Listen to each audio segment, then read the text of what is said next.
साल पहले खजान में नाम की ट्रेन का एक्सीडेंट हुआ था। मेरे डैडी को भी लेके क्या हुआ कुणाल? तबीयत तो ठीक है ना आपकी? तुम हमेशा अपशकुनों वाली बातें क्यों करती हो मुझसे? तबीयत पूछने में कैसे आप शगुन कुणाल?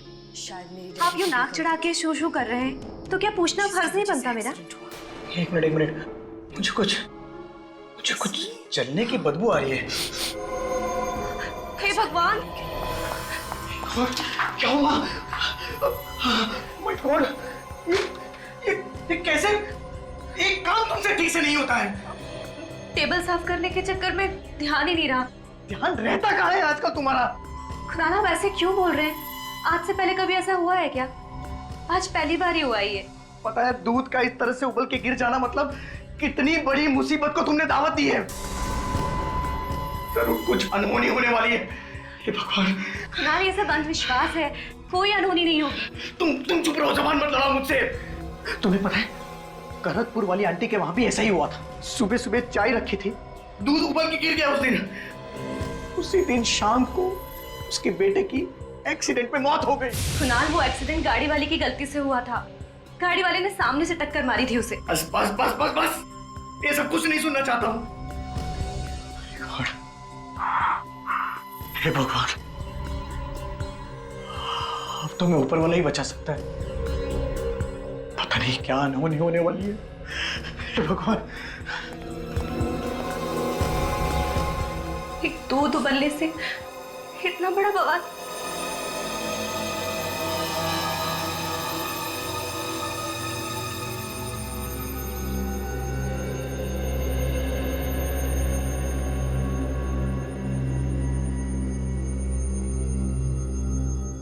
ठीक से संभाल के काम करना, कोई सामान ना टूट जाए।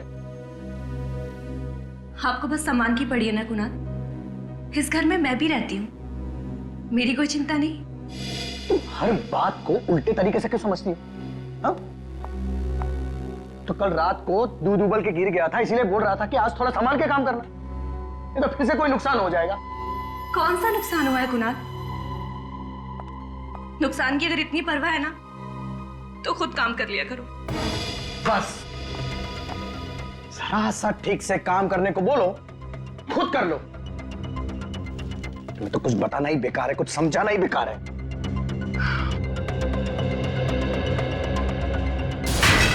क्या हुआ? Oh my God! ये क्या कर दिया तुमने? ये बोल रहा था मैं तुम्हें, बोल रहा था कि संभाल के काम करो। मैंने कुछ नहीं किया कुणाल, मैंने बस हाथ लगाया और ये गिर गया। क्या हो रहा है ये सब? दो अनहोनी हो गई है इस घर में। अब तबाही इस घर में आकर ही रहेगी। अनहोनी को अब कोई नहीं रोक सकता।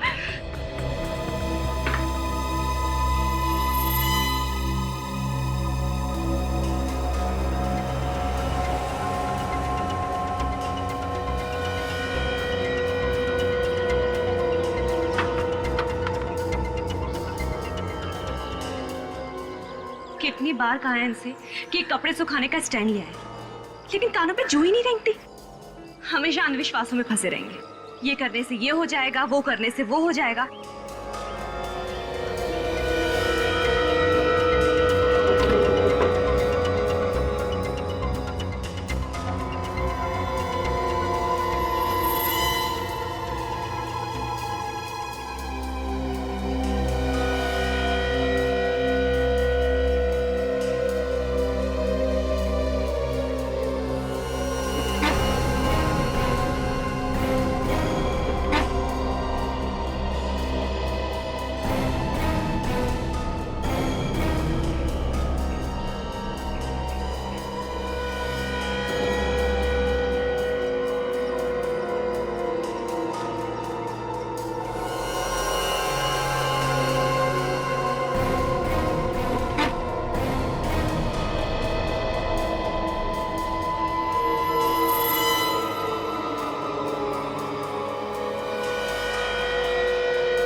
रुकिए, अंदर किधर जा रहे हैं? अरे जाने देना यार, सामान बेचना है। अरे बाहर बोर्ड नहीं पड़ा, फेरी वाला और सेल्समैन को अंदर आना मना है।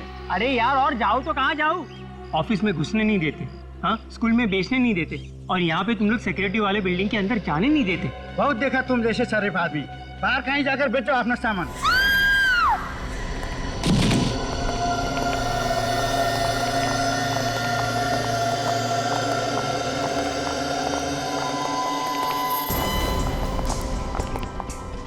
हटिए हटिए।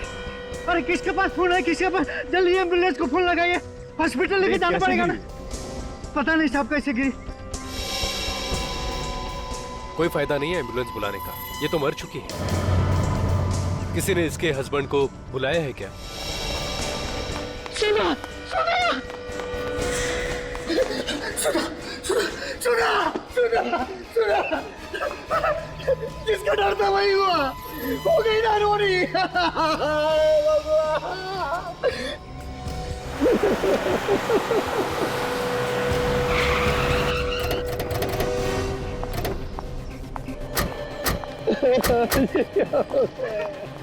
अरे मेरी बैग की लाश।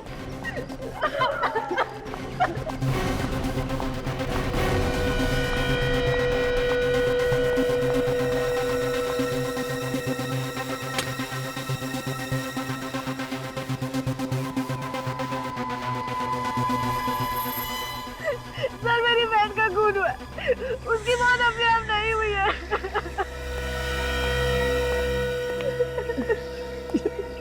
तुम क्या कह रही हो रिया? अचानक ऊपर से नीचे गिरी है वो, तो कैसे कह सकती हो कि ये एक्सीडेंट नहीं है? ये तो सीआईडी को ही पता लगाने दो कि वो गिरी है या गिरी गई है। सर ये नादान है सर, बहन की मौत के गम में कुछ भी बोली जा रही है सर। हाँ समझ सकते हैं, बहन की मौत का धक्का लगा है। तुम्हें धक्का नहीं लगा? सर मैं तो लूट गया सर, इसके बगैर अब मैं कैसे जिंदा रहूंगा सर? वैसे सुधा ऊपर से गिरी कैसे? सर बालकनी में कपड़े सुखा रही थी। बालकनी में कपड़े सुखा रही थी?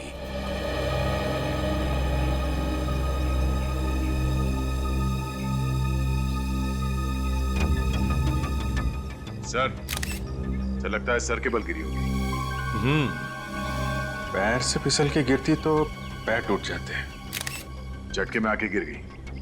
मतलब सर जब ये नीचे गिरी, इसकी बॉडी को हवा में पलटने का मौका ही नहीं मिला होगा। 2-4 सेकंड में कैसे पलट जाएगी बॉडी? गिरते समय सिर नीचे ही था इसका। अभिजीत, मुझे तो लगता है सुधा को किसी ने धक्का दिया बालकनी से।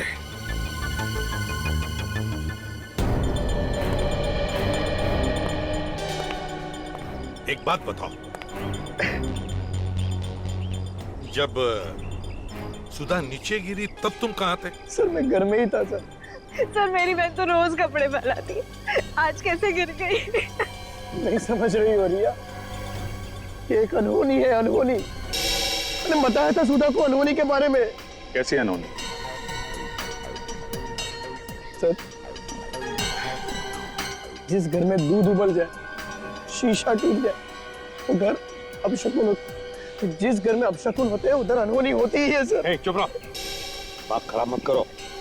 अनहोनी अपशकुन ऐसा कुछ नहीं होता, समझे? सर जो सच है वो तो सच ही है ना, शायद आप लोगों को मालूम नहीं है सर, एक बहुत बड़ी अनहोनी है सर।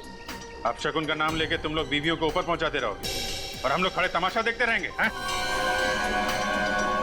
सर, हद है। ये लड़की अकेली नहीं गिरी है, साथ में कुछ लेकर गिरी है। ये कपड़े का टुकड़ा फंसा हुआ था हाथ में, शायद किसी चीज को पकड़ने की कोशिश की होगी इसने। और सर इसके नाखूनों में खाल फंसी हुई है। दिखाओ जरा। ये देखिए।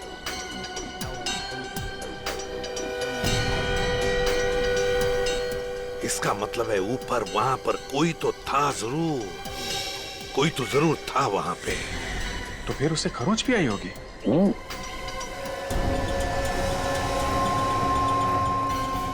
अपना हाथ दिखाओ,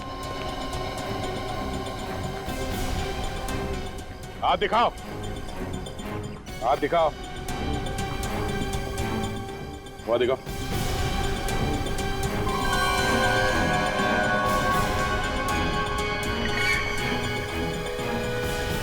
क्या ये? कल शाम को चोट लगी थी सर। अच्छा,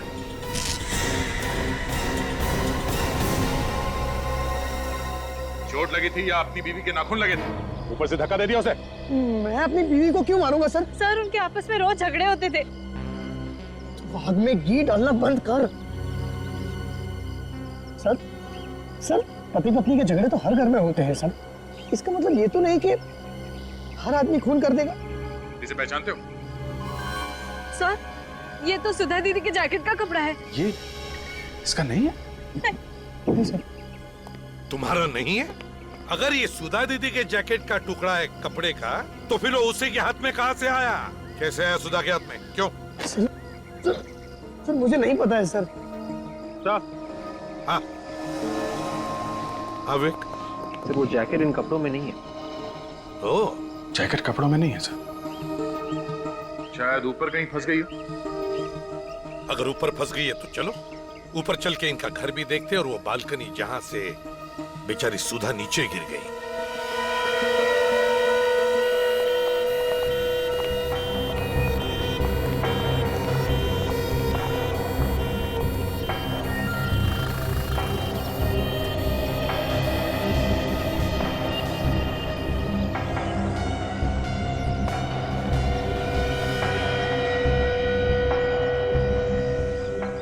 जैकेट तो यहाँ नहीं है सर।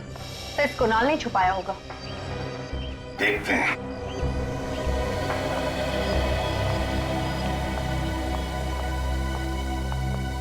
हाँ तो कुणाल, सुधा की जैकेट कहाँ है? सर मुझे सच में नहीं पता है सर।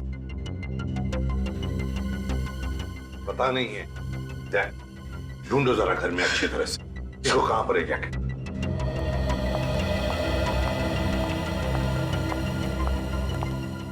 तुम्हें पता कैसे चला सुधा नीचे गिर गई है? सर वॉचमैन ने फोन करके बताया था सर। वॉचमैन ने? Yes sir. वॉचमैन इधर आओ। जी सर। तुमने सुधा मैडम को नीचे गिरते हुए देखा? गिरते हुए नहीं देखा साहब, चीख सुनाई पड़ी, भाग के जाकर देखा तो गिरी पड़ी थी। उस समय बालकनी में कोई था? किसी को देखा तुमने? ये कुणाल साहब? नहीं साहब, मैंने किसी को नहीं देखा। कहीं भी नहीं है सर वो जैकेट। जैकेट नहीं है? बड़ी अजीब बात है। बालकनी में भी जैकेट नहीं, घर के अंदर भी जैकेट नहीं, सुधा जहां पर गिर पड़ी है वहां पर भी नहीं, बल्कि उस जैकेट का फटा हुआ टुकड़ा उसके हाथ में है। तो फिर ये जैकेट गई तो गई कहां? सर, हमने सुधा की लाश को फॉरेंसिक लैब में भेज दिया है और उसके नाखूनों में जो खाल मिली थी उसका सैंपल भी भेज दिया सर।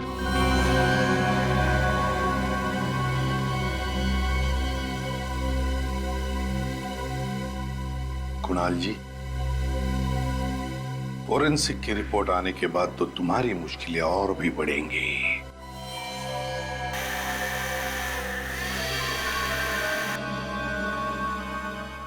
आवाज कैसी? साहब जी, पास वाले घर में फर्नीचर का काम चल रहा है। ओह, तो शायद इन काम करने वालों ने कुछ देखा हो। हाँ, देखते हैं।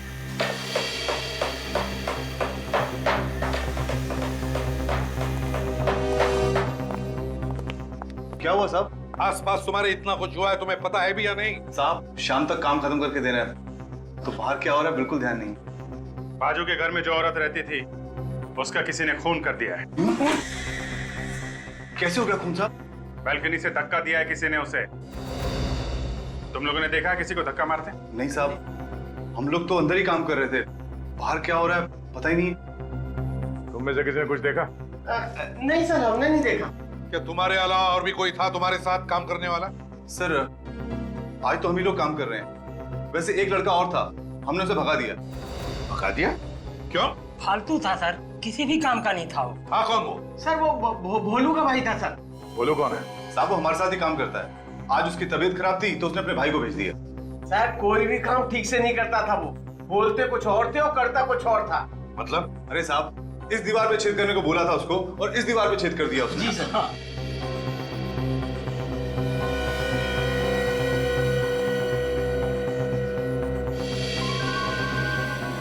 सर, ये देखिए सर। माय गॉड, यहां से तो सुधा का पूरा घर दिख रहा है। सर, ठीक इसी दीवार के पीछे हमारे घर में मिरर लगा हुआ था सर, और वो मिरर गिर गया था और अपशकुन हो गया था सर। बिल्कुल उस तरफ मिरर लगा हुआ था, तो कहीं ऐसा तो नहीं कि किसी ने जानबूझकर ये अपशकुन किया है? हो सकता है सर, मौत को अनहोनी करने के लिए किया होगा। सर, ऐसे क्यों देख रहे हो सर? सर, मैं सच कह रहा हूं सर,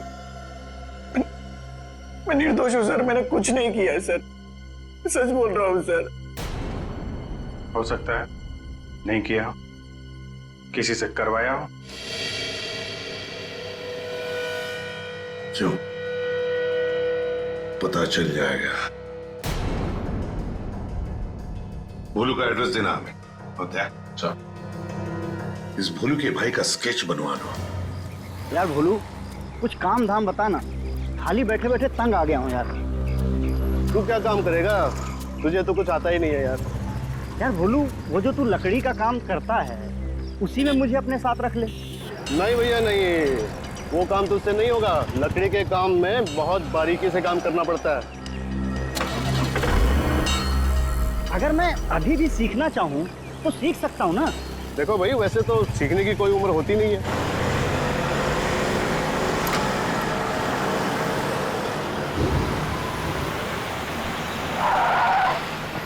ओह, फोन है। हाँ साहब नमस्ते, भोलू बोल रहा हूँ साहब। हाँ साहब, कल आ जाएगा आपका सामान। हाँ, आपके घर पे छोड़ के आऊंगा साहब। जी साहब। हाँ साहब।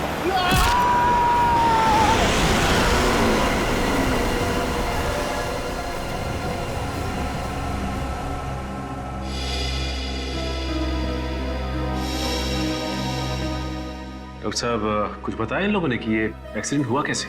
नहीं सर, इन्होंने हॉस्पिटल आने से पहले ही दम तोड़ दिया था। शायद वो लड़का जानता है, यही लेके आए थे नहीं यहाँ पे।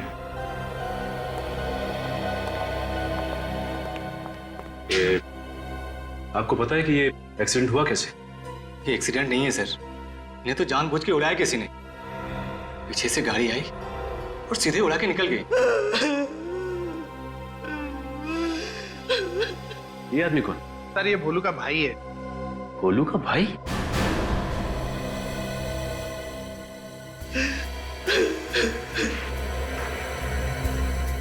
सर, स्केच में तो कोई और ही है। अगर तुम भोलू के भाई हो तो फिर ये कौन है?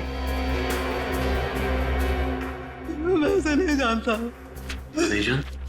लेकिन ये आदमी तो भोलू का भाई बन के काम पे गया था जहाँ भोलू काम करता है। मगर आज तो काम बंद था भोलू भैया का। क्या? कौन बोला काम बंद है?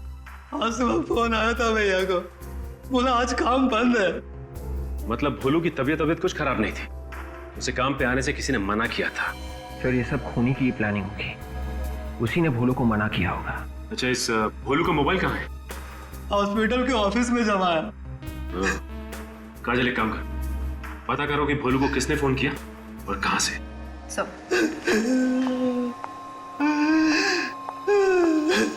मिस्टर कुणाल, इसे पहचानते हैं आप? नहीं सर, कौन है सर ये? शायद इसी आदमी ने तुम्हारी वाइफ सुधा का खून किया है। पर सर, मेरी वाइफ सुधा की इसके साथ क्या दुश्मनी हो सकती थी? दुश्मनी इसकी नहीं, किसी और की भी हो सकती है। आपको किसी पे शक है? मैं किसी पे क्यों शक करूं सर? मेरी बीवी काम ही ऐसे करती थी, मना करने के बावजूद भी अपशगुनों वाले काम किया करती थी। ये लो सर, फिर शुरू हो गया ये व्याख्यान देना बंद करो। अंधविश्वास पे भरोसा करना बेवकूफी होती है। तो सर, आप ही बताइए सर, कैसे मरी मेरी बीवी? चलो। सर जिस नंबर से भोलू को फोन आया था उसका पता चल गया है। कहाँ का? श्रेया फार्मास्यूटिकल्स का। ओके ठीक है। Mister Kunar. Yes sir. Shreya pharmaceutical का नाम सुना आपने? हाँ सर, मेरी वाइफ की एक दोस्त उधर काम करती है। सुधा की दोस्त का नाम क्या है? शिल्पा। दोनों के कैसे रिलेशन है? वो सब तो मुझे सब पता नहीं है सर, पर दोनों अच्छी दोस्त थी। आखिरी बार कब मिले थे ये लोग? परसों सुधा उससे मिलने गई थी सर। मैं खुद उसे फार्मास्यूटिकल कंपनी में छोड़ने के लिए गया था। और परसों सुधा ने क्या कपड़े पहने हुए थे? मेरा यह मतलब है कि क्या सुधा ने वही जैकेट पहना हुआ था? हाँ सर, परसों उसने वही जैकेट पहना हुआ था सर। हाँ। तो सुधा की मौत की वजह उस जैकेट में ही छुपी होगी। शिल्पा को अरेस्ट करो। सर मेरा ही नाम शिल्पा है। आप श्रेया फार्मास्यूटिकल कंपनी में काम करती? जी हाँ करती हूँ। सुधा परसों आपके साथ थी मगर बात क्या है? शिल्पा जी आपकी दोस्त सुधा का खून हो गया है। खून? मगर कैसे? किसी ने धक्का दिया था उन्हें। धक्का? किसने? वही जानने आए हम लोग। आप मुझसे क्या जानना चाहते हैं? मुझे क्या मालूम? आपको सब कुछ मालूम है क्योंकि सुधा के खून में आपका भी हाथ है। मेरा हाथ? लेकिन मैं क्यों मारूंगी उसे? जैकेट के लिए। तुमने जैकेट के लिए सुधा को मारा है।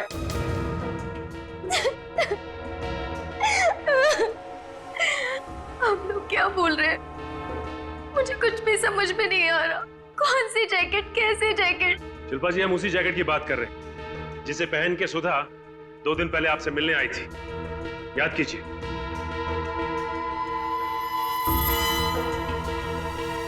जैकेट पहनकर तो आई थी, लेकिन मुझे उस जैकेट की क्या जरूरत है?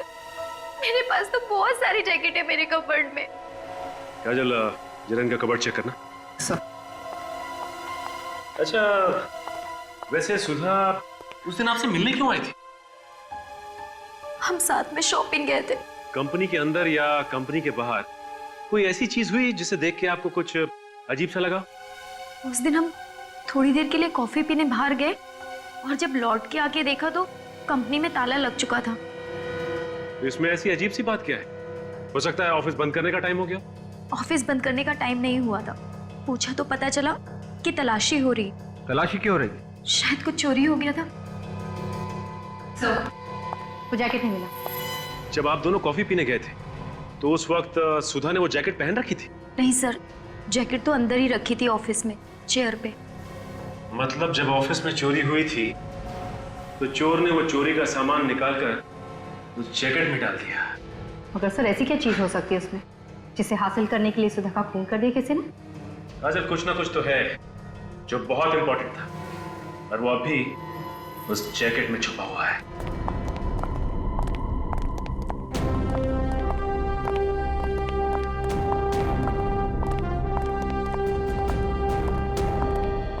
सर, ये है साहब का कमरा।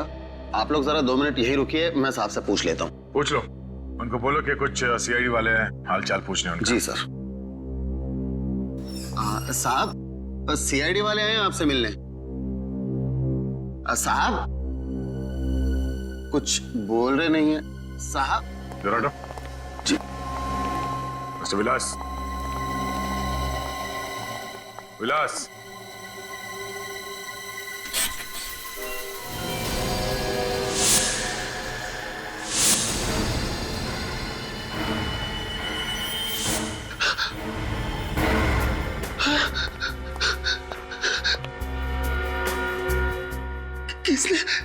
किसने मार डाला मेरे साहब को? तुम तो यहीं पे थे ना? हाँ? जी, मैं यहीं पे था। मैं बाहर बैठा हुआ था। मुझे पता नहीं साहब को किसने मार दिया। ऑफिस के बाकी के लोग कितने बजे गए यहाँ? सब लोग 6 बजे के आसपास चले गए थे साहब। और सबके जाने के बाद कोई आया था यहाँ पे इनसे मिलने के लिए? कोई नहीं आया साहब, कोई भी नहीं। किसी के चीखने चिल्लाने की आवाज सुनी तुमने? नहीं साहब, मैंने कोई आवाज नहीं सुनी। कोई आवाज नहीं सुनी। एक खून हुआ यहाँ कमरे की सारी चीजें अपनी जगह पे है, कोई उथल पुथल नहीं हुआ है। इस आदमी ने अपने आप को बचाने की कोशिश नहीं की होगी। और सब चाकू भी सामने से मारा है। इसका मतलब है विवेक खूनी विलास के कोई जान पहचान का ही था, जिस पे विलास को कोई शक नहीं था। उसने चाकू निकाला और अचानक इसके छाती पे घोंप दिया। सर कहीं ये खून उस चोरी की वजह से तो नहीं हुआ है जो यहाँ हुई थी? 3 दिन पहले यहाँ पे किस चीज की चोरी हुई थी? सब वो तो किसी को भी नहीं मालूम, सिर्फ विलास सर और करण साहब ही जानते थे बस। करण साहब? ये करण कौन है? इस कंपनी के दूसरे मालिक है वो। हाँ साहब, उस दिन इन दोनों के बीच में झगड़ा भी हुआ था किसी बात को लेकर। झगड़ा हुआ था? जी। और ये करण आज कितने बजे निकला ऑफिस से? सबके साथ ही निकल गए थे, वही करीब 6 बजे के आसपास। 6 बजे के आसपास? हाँ। ऐसी कौन सी चीज है जिसकी चोरी की बात इन दोनों ने किसी को नहीं बताई, और फिर दोनों के बीच में झगड़ा हुआ, और फिर आज ये विलास का खून? कहीं इस खून के पीछे करण का हाथ तो नहीं है?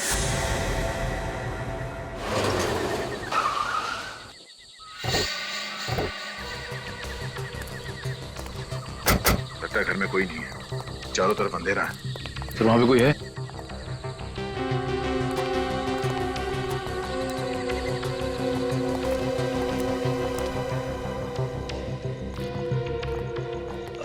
आप लोग करण सर से मिलने हैं? हाँ, तुम कौन हो? मैं हर्ष, उनका असिस्टेंट। तो तुम भी श्रेया फार्मास्यूटिकल में काम करते हो? जी। तो फिर यहाँ बाहर क्यों खड़े? मुझे करण सर का फोन आया था, उन्हें मुझसे मिलना है। इनफैक्ट मैं तो पुणे निकल गया था, बीच रास्ते से मुझे वापस आना पड़ा, लेकिन यहाँ पर आकर देखा तो सर मुझे बुला के पता नहीं कहाँ चले गए। घर बंद है। अच्छा, कब से खड़े हो यहाँ पे?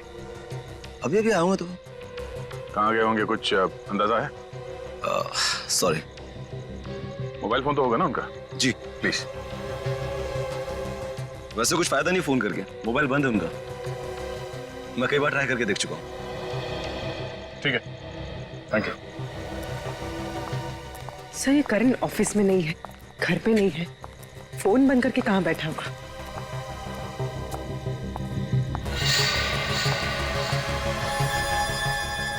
अगर ये पुणे से 60-70 किलोमीटर गाड़ी चला के लाया है तो गाड़ी गर्म होनी चाहिए थी, मगर कार का बॉनेट तो ठंडा है।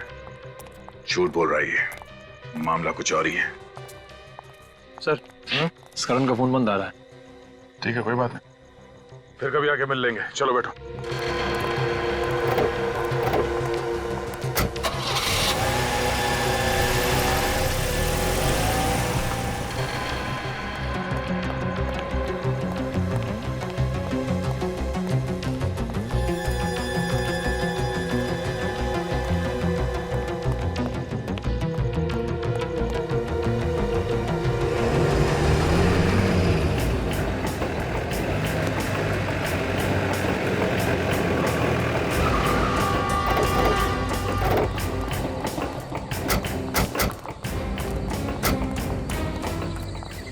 वो कहाँ जा रहा है सर? फिर तुम्हें मेरी तरह बनना है तो हालात और मौका देख के मुंह खुला करो।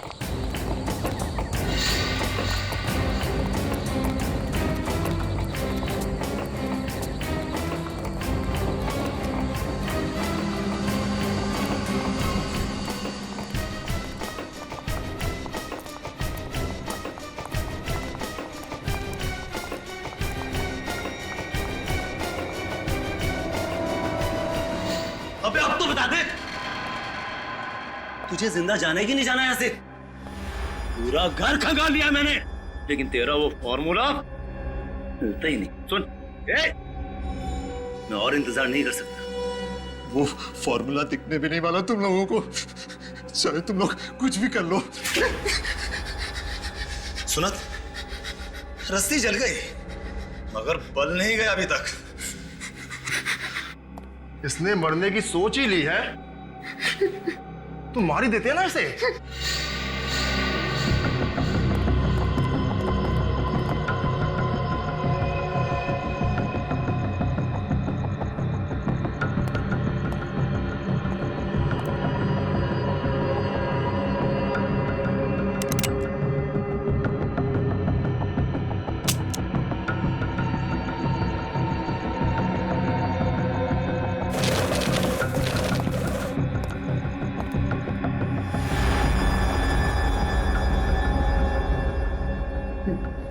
जाऊंगा ना तो भी तुम्हें कुछ नहीं मिलेगा। जब मौत सामने दिखती है ना तो अच्छे अच्छों की पैंट गीली हो जाती है। तुझे लगा मैं झूठ बोल रहा हूं?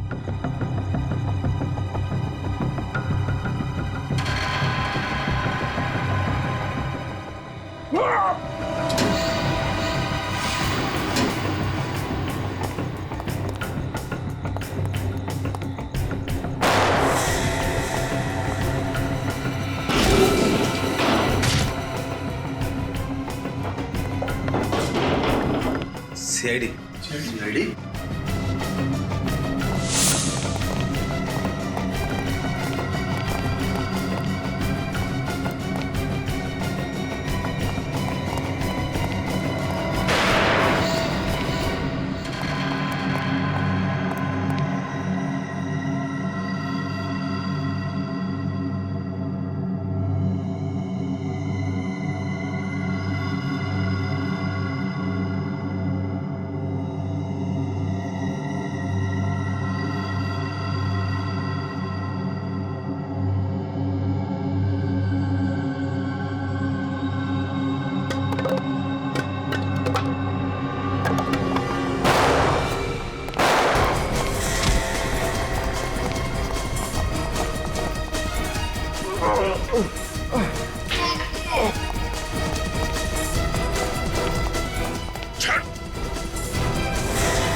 सीआईडी को बेवकूफ समझा तूने।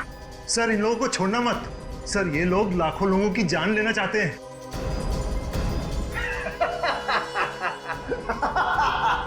अरे कैसे बोल रहा है तू?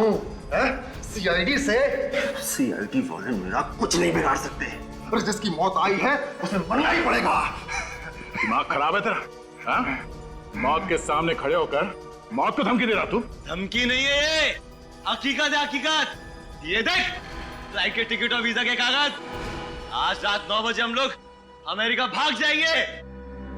ये फ्लाइट के टिकट और वीजा ये अमेरिका का नहीं है, बड़ी हवेली का है। सोच लो, अगर हम लोग ठीक 9 बजे फ्लाइट में नहीं बैठे और हमने फोन नहीं करा तो हमारा एक आदमी वो जहर उस पानी की पाइपलाइन में मिला देगा। अगर हम लोग ठीक 9 बजे फ्लाइट में नहीं बैठे और हमने फोन नहीं करा तो हमारा एक आदमी वो जहर उस पानी की पाइपलाइन में मिला देगा। धमकी नहीं है ये, लाखों लोग मारे जाएंगे, कल न्यूज़पेपर में देख लेना। और तुम सीआईडी वाले ही फंसोगे। ये सच कह रहे सर, ये सच कह रहे हैं। इन लोगों के पास वो जहर है जो थोड़ा सा पानी में मिलाने से लाखों लोगों की जान जा सकती है सर।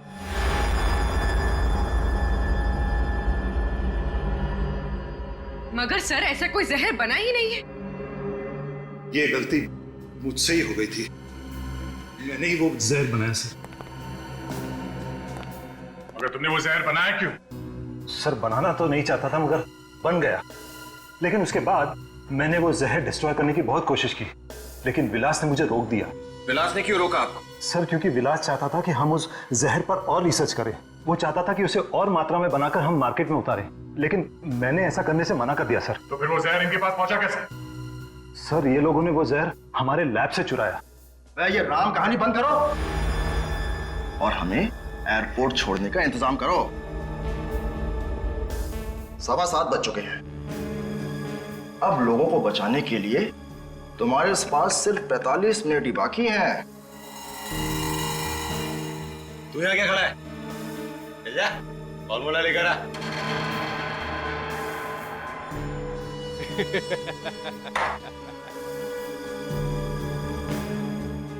जाओ कर, वो फॉर्मूला इन्हें देगा। अगर फॉर्मूला इनके हाथ लग गया तो ये लोग उसका गलत इस्तेमाल करेंगे। चाहे कुछ भी हो जाए, लाखों लोगों की जान बचाना हमारा फर्ज है। जी सर। और विवेक, तुम यहीं करण के साथ रहो, तब तक मैं इन्हें एयरपोर्ट छोड़ता हूँ। मगर सर हम इन लोगों पर यकीन कैसे करें? फ्लाइट में बैठने के बाद भी अगर इन लोगों ने उस आदमी को फोन नहीं किया तो वो तो पानी में जहर मिला देगा। यकीन करने के अलावा तुम्हारे पास और कोई दूसरा रास्ता भी नहीं है।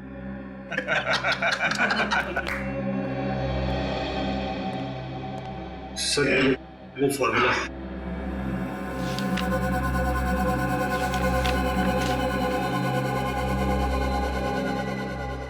इंस्पेक्टर, ये गन यहां पर रख दो। अब इसकी ना तुम्हें जरूरत है ना हमें।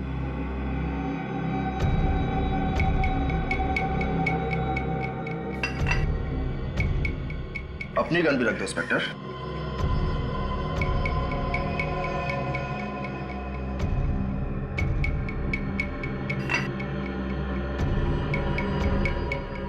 चले।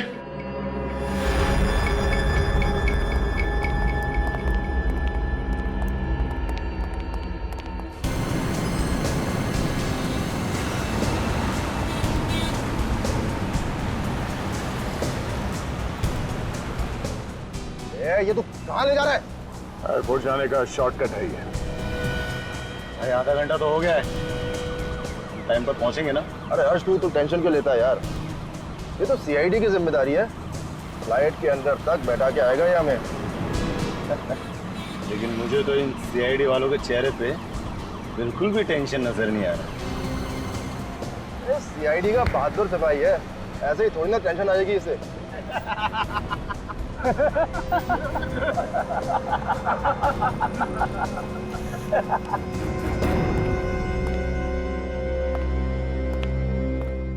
करण जी, आपने उस आदमी को देखा है जो पानी में जहर मिलाने वाला है?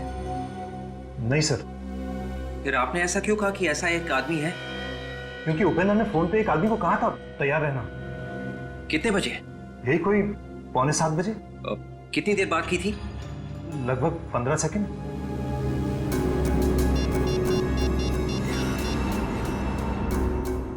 हेलो, हाँ देखिए, मैं सीआईडी से बात कर रहा हूँ। एक इमरजेंसी है, प्लीज आपकी मदद चाहिए। लाखों लोगों की जान खतरे में है। 6:45 बजे के आसपास उपेंद्र नाम के आदमी ने किसी को फोन किया था और लगभग 15 सेकंड बात की थी। जी, जल्दी से पता लगाना है कि उसने किसको फोन किया था और वो आदमी इस वक्त है कहाँ। 8 तो बजा है, अभी तक फोन नहीं आया।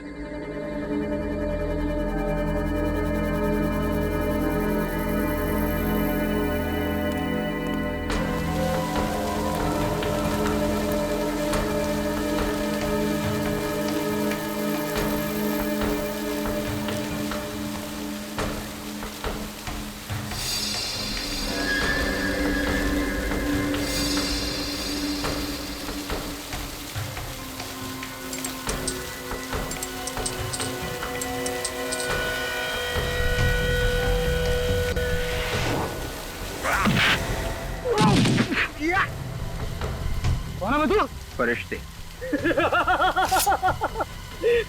अरे फरिश्ते तो लोगों को ऊपर लेकर जाते हैं, तू तो आज खुद मौत के मुंह में फंस गया।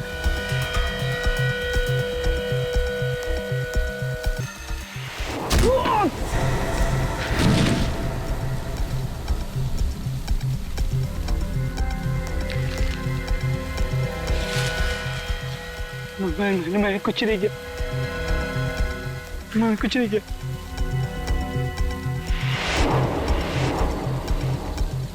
जहर मिलाएगा? हाँ? चल।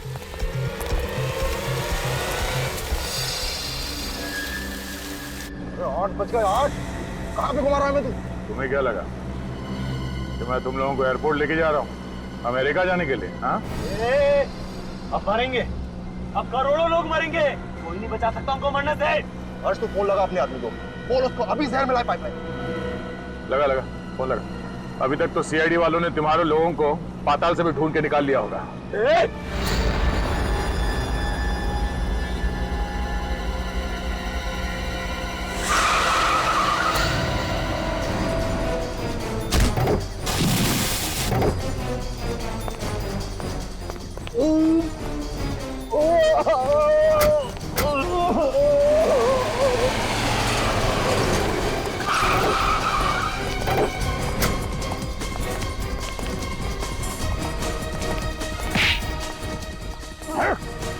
लाखों लोगों को मारेगा तू, लाखों लोगों की जान लेगा तू। हाँ? किसी की जान लेना इतना आसान है?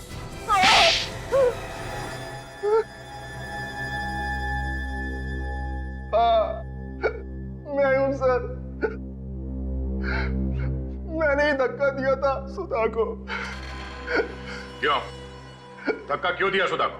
सर उसकी जैकेट में जहर वाली बोतल छुपी थी सर, वो मुझे नहीं मिल रही थी इसलिए। वो जहर वाली बोतल सुधा की जैकेट में किसने छुपाई थी? अर्श ने छुपाई थी सर। सर जैसे मैंने वहां से बोतल चुराई वहां बवाल बच गया सर। अरे अब तो बता दो किसने किया ये? आज तक तो इस कंपनी में कभी चोरी नहीं हुई, अब ये भी शुरू हो गया यहाँ पे। अभी बता देगा तो बच जाएगा, नहीं तो नौकरी जाएगी उसकी। You please start the checking. सभी की तलाशी ली जाने लगी सर।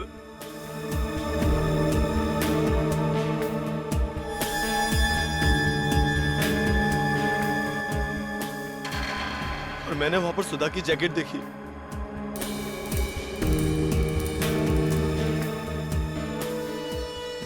और मैंने वो बोतल सुधा की जैकेट में छुपा दी।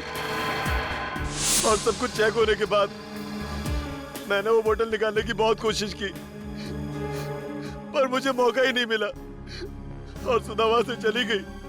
फिर क्या किया तुम लोगों ने? मैंने सुधा के घर के चक्कर लगाने शुरू कर दिए। हमें किसी भी कीमत पे वो जहर की बोतल चाहिए थी। फिर मुझे पता चला कि सुधा का पति अंधविश्वासी है। और इसी बात का फायदा उठाया तुमने। भोलू को फोन करके बोला कि काम पे मत आओ, और उसका भाई बन के वहां पास वाले फ्लैट में गए काम करने। हाँ? और सुधा के घर में शीशा गिरा दिया। फिर तुम सुधा के घर गए जहां बालकनी में वो कपड़े फैला रही थी। हाँ, उसने वो जैकेट धो दी थी। वो जैकेट को टंगी हुई देखकर मैं बहुत परेशान हो गया। मैंने उस जैकेट को लोने की कोशिश की, तभी सुधा ने मुझे देख लिया। और उसी खींचातानी में तुमने सुधा को धक्का दे दिया। हाँ सर। और विलास को क्यों मारा? विलास को हमारे बारे में सब कुछ पता चल गया था। उसने धमकी दी कि वो सीआईडी को सब कुछ बता देगा, इसलिए उसे भी मारना पड़ा। गुनहगारों को भगवान तो क्या कोई भी माफ नहीं करता। दो बेगुनाह लोगों की जान ली है, कम से कम फांसी होगी। फांसी।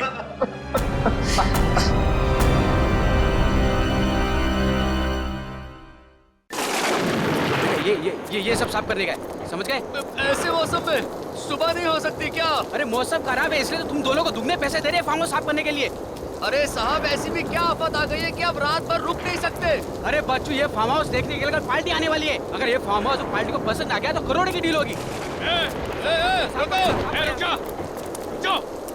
यहाँ कोई सफाई वफाई नहीं होगी। क्यों नहीं होगी भाई?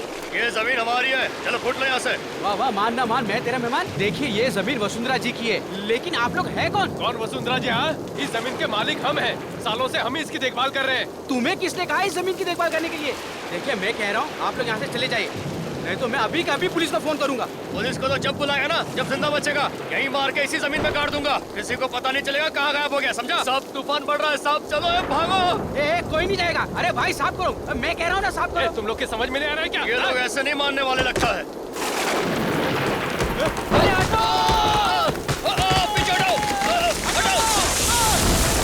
ये नारियल का झाड़ कितने सालों तक खड़ा रहता है, ये गिरा कैसे?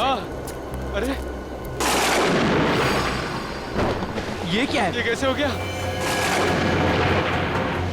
ये इंसान का कंकाल है। सब तूफान तो थम गया। ये तूफान तो थम गया, लेकिन इस तूफान का क्या होगा?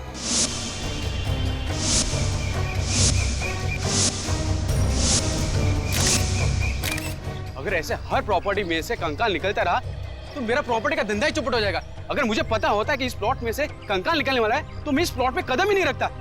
तुम लोग सालों से दूसरों की प्रॉपर्टी लपेटने में लगे हुए हो, और ये प्लॉट भी बरसों से बंद पड़ा है। कहीं ये मुर्दा तुम लोगों ने तो निकाल रखा है जमीन पे? इतना बड़ा इल्जाम मत लगाइए साहब, हम लोग खूनी नहीं है साहब। हम तो बस खाली पड़ी जमीनों पर कब्जा कर लेते हैं, बस। जमीन के पीछे बड़े बड़े खून होते हैं। सर ये दोनों झूठ बोल रहे हैं, आप इनका यकीन मत कीजिएगा। सर ये लोग बहुत खतरनाक लोग हैं। इन लोग ने कल रात को मुझे धमकी दी थी, कह रहे थे कि ये प्लॉट छोड़कर चले जाऊं, नहीं तो ये दोनों मुझे मारकर इसी जमीन में गाड़ देंगे। तो जमीन में मुर्दे गाड़ने की आदत पड़ गई इन लोगों। और किन किन लोगों को गाड़ रखा है यहाँ पे? हमने कोई मुर्दा नहीं गाड़ा है साहब, हम सच कह रहे हैं। साहब हमें जाने दीजिए साहब, इस खून से हमारा कोई लेना देना नहीं है साहब। खून से लेना देना हो या ना हो, दूसरों की जमीन हड़पना भी एक गुनाह है। चुपचाप खड़े रहो यहाँ पे। हाँ सचिन, कुछ पता चला? हाँ सर, ये इस कंकाल का ये पेल्विक एरिया देख के लगता है कि ये किसी आदमी का कंकाल है। आदमी का है? हाँ सर। सर कंकाल की घड़ी 9:30 बजे पे अटकी हुई है। 9:30 बजे? इसका मतलब इस आदमी की मौत सुबह 9:30 बजे या रात को 9:30 बजे हुई है। सर हो सकता है इस आदमी का खून फार्म हाउस के अंदर हुआ और उसके बाद यहाँ पे लाके इसे गाड़ दिया गया। हो सकता है। सियोक, ये फार्म हाउस कब से बंद पड़ा है? यही कोई 20 से 25 साल। सर इस जमीन के मालिक सोच रहे थे कि इस जमीन का भाव बढ़ जाए तभी इसे बेचे। आप तो जानते हैं सर, आजकल जमीन के भाव आसमान को छू रहे, तो उन्होंने सोचा कि अब ये जमीन बेच दे। इसके लिए उन्होंने तुमको कांटेक्ट किया। तुम कोई पार्टी वगैरह लाओ और ये जमीन बिकवा दो। जी सर, ये मेरा कार्ड है। अगर आपको कोई जमीन खरीदनी या बेचनी हो तो सर मुझे याद कीजिएगा।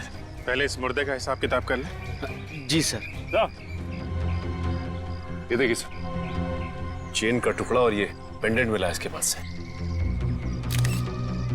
इस मुर्दे का ही होगा, पता नहीं और क्या क्या मिलने वाला है यहाँ पे। एक काम करते हैं, फार्म हाउस को अंदर से चेक करते हैं। सुयोग। हाँ हाँ सर। फार्म हाउस की चाबी दो।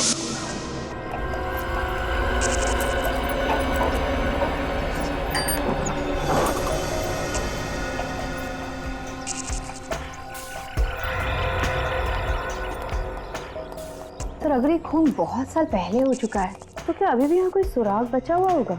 अगर खून वाकई फार्म हाउस के अंदर हुआ है तो जरूर कुछ ना कुछ मिलेगा। कोई भी मर्डर परफेक्ट नहीं होता। अगर डिटेक्टिव की नजरें तेज हो तो सालों के बाद भी कोई ना कोई ऐसा सबूत मिल जाता है जिससे खूनी पकड़ा जाए।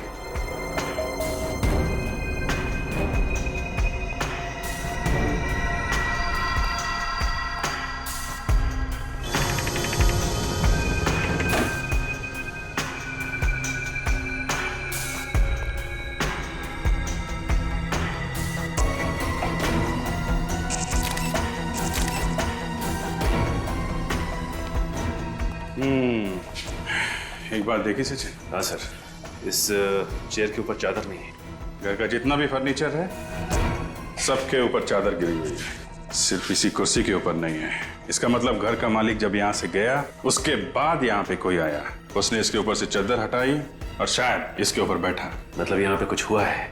शायद उसी हादसे में ये चेयर गिरी है, तब से लेकर आज तक ऐसे ही पड़ी हुई है। शायद किसी का इंतजार कर रही है कि अपनी कहानी सुना सके। मिट्टी की परत जमी हुई चेयर के पीछे, ऐसा लगता है तब से लेकर आज तक सफाई हुई नहीं। खून होने के बाद यहाँ पे कोई ना कोई सबूत वैसे के वैसे ही पड़े होंगे। इतने सालों के बाद भी सर।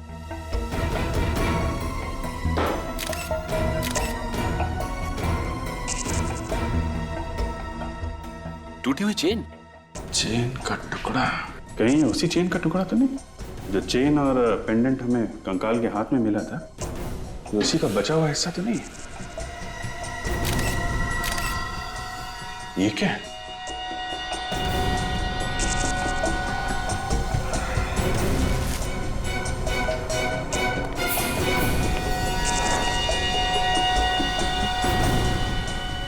कुछ निशान है, किसी की उंगलियों के निशान लगते हैं। रेडी? एक काम करो, सब बाहर जाओ और इस पे टॉर्च मारो बाहर से।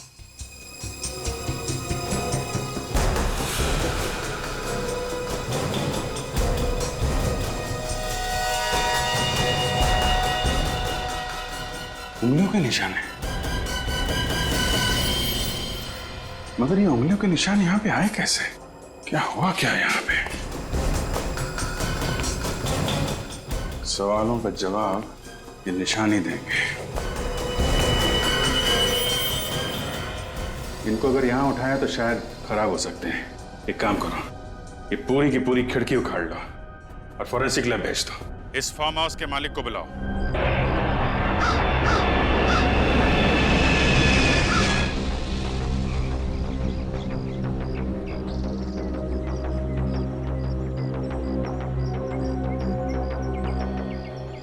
वसुंधरा जी, फार्म हाउस आपका ही है ना? जी, ये मेरे हस्बैंड विक्रम और ये मेरे भाई रोहित। ये हो क्या रहा है आपके फार्म हाउस में? आपको मालूम है हमें यहाँ पे क्या मिला है? क्या मिला है सर? आपके ऑफिसर ने तो हमें कुछ बताया ही नहीं। इनके मुंह पे ताला लगा हुआ है। हाँ, इन्हें जरा चुप रहने की बीमारी है, पता ही नहीं चलता कि कब चुप रहेंगे और कब बोलने लगेंगे। वैसे अब तुम बोल सकते हो प्रभु। थैंक यू सर, मेरी तो सांस ही अटक गई थी। हम आपके फार्म हाउस की कुछ फोटोग्राफ दिखाना चाहते हैं जो अभी कुछ ही देर पहले हमने खींचे। ये देखिए,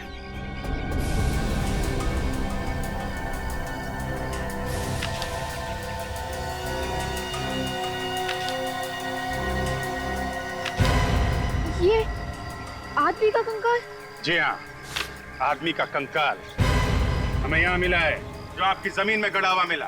यहाँ तक कि इसके ऊपर ये नारियल का पेड़ उगाया। नारियल का पेड़ सर? जी हाँ, नारियल का पेड़। है ना कमाल की बात कि एक आदमी जाके जमीन में सो जाता है, जबकि जमीन के ऊपर इतनी सारी जगह है सोने के लिए। क्या जवाब है आपके पास? इस बारे में मैं हाँ हाँ हाँ बोलिए, जल्दी बोलिए वसुंधरा जी, कौन है? सर, हमें इस बारे में कुछ नहीं पता। आपको नहीं पता तो किसे पता है? इन्हें या फिर इन्हें? देखिए सर, हम शरीफ लोग हैं, हमारा इस कंकाल से कोई संबंध नहीं है। ये शराफत की किताब जरा बंद करो, तुम समझे? इस कंकाल का ध्यान करो, जो भीख मांग रहा है, पूछ रहा है कि कौन हूं मैं। आप देखिए सर, हम तो कई सालों से यहाँ आए भी नहीं है। ये भी कई सालों से यहाँ पे लेटा पड़ा है और कई सालों पहले ही इसका खून हुआ है, समझे? खून? जी हाँ, खून ही है ये, वरना इस नारियल के पेड़ के नीचे 3 गज जमीन के अंदर पड़ा नहीं होता ये। दरअसल ये फार्म हाउस मेरे पिताजी ने मुझे गिफ्ट किया था 1980 में। उसके बाद हम कभी कभार यहाँ पिकनिक मनाने आया करते थे, लेकिन 1986 के बाद हम में से यहाँ कोई नहीं आया।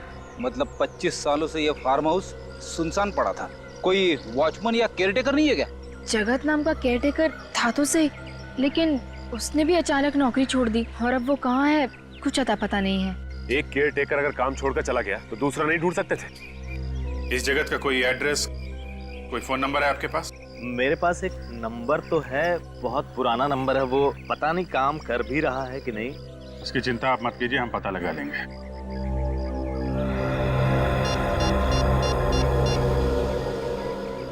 थैंक्स।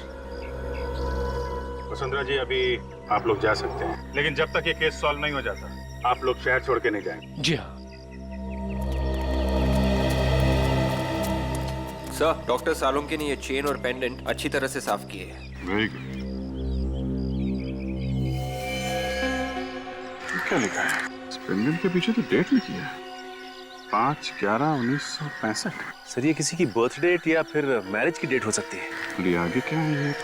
तो किसी भाषा का कोई अक्षर लगता है। स्पेशल ऑर्डर से ही बनवाया होगा। 5/11/1965। पता करते हैं, आज से 46 साल पहले किसने बनवाया ये पेंडेंट और कहाँ बनवाया था?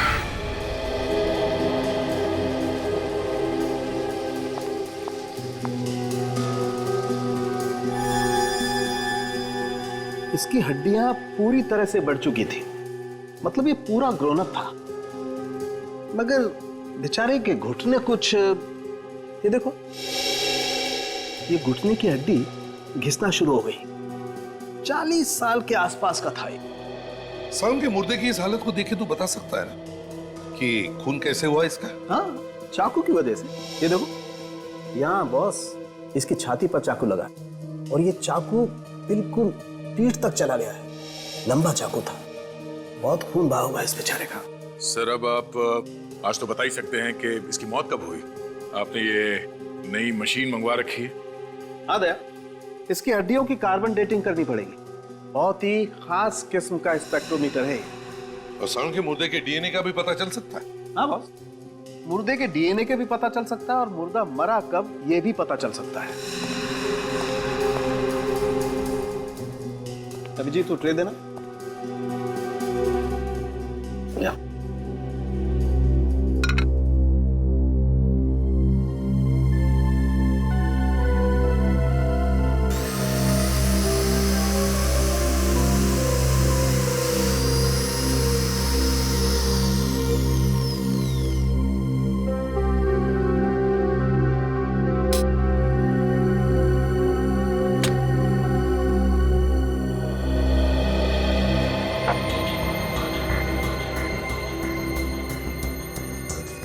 ये हड्डी के पाउडर से पता चल जाएगा डॉक्टर साहब कि इसका खून कब हुआ है?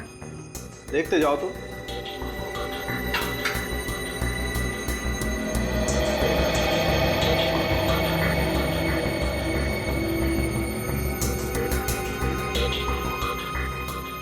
और देखो, शरबत बनाएगा ये। ड्रॉपर से? हाँ, पीता भी ड्रॉपर से ही।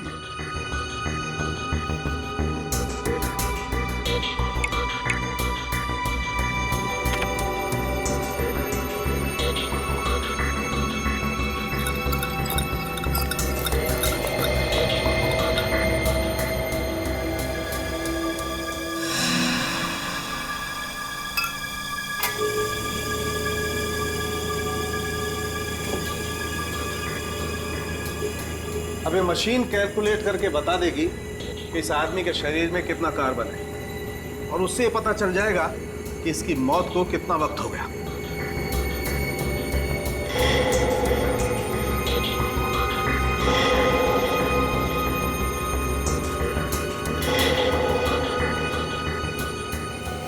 मेहरबान कदरदान, ये देखिए, बच्चे लोग ताली बजाएंगे और बूढ़े लोग वो ऐसे ही रहेंगे। 25 साल बॉस, इस आदमी को मरे हुए 25 साल हो गए। 25 साल मतलब 1986-87 की बात है। 25 साल पहले तो हम लोग सीआईडी में भी नहीं थे। कोई बात नहीं सर, हम लोग 1986 के खूनी को भी ढूंढ निकालेंगे। और क्या सालन जी, इस हाथ के निशान का क्या हुआ? उंगलियों के निशान मिले इसमें से? नहीं बॉस, अभी नहीं, वो जरा ध्यान से निकालने पड़ेंगे। जरा सी भी गलती हुई तो ये निशान ही हाथ से निकल जाएंगे। वैसे मैंने इस खून में से इसका डीएनए निकाल लिया है, ये रही रिपोर्ट। 344 KGH99 591 MCP11। यार, ये खूनी का डीएनए और मुर्दे का डीएनए अलग अलग है। हाँ बॉस, ये मुर्दा तो बेचारा खूनी नहीं है, ये जो कांच पर खून लगा हुआ है ये तो किसी और का ही है। इस खूनी के हाथ खून से रंगे हुए थे जब वो वहां से भागा। सारुके साहब, प्लीज इस खूनी की उंगलियों के निशान किसी तरीके से निकाल के हमें दे दीजिए। अरे सर, बस यही एक सहारा है ना। अब आया ना ऊंट पहाड़ के नीचे, तारिका जी से पूछो ना। सर, मुर्दे का चेहरा बन गया। इतनी जल्दी चेहरा भी बन गया? अरे वाह।